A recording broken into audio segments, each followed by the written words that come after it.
Just got done with a little photo shoot of the first full moon of 2026.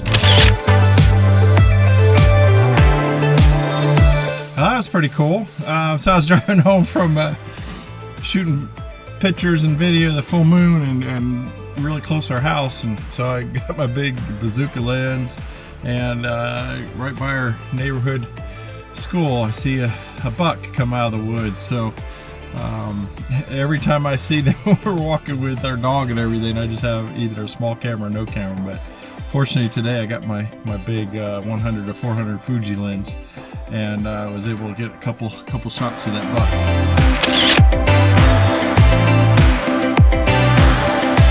Man, my day keeps getting better and better. So after about 100 yards driving down the road after seeing that smaller buck, there's this opening in the trees, this little valley, and I see 4 bucks, and the big one was there.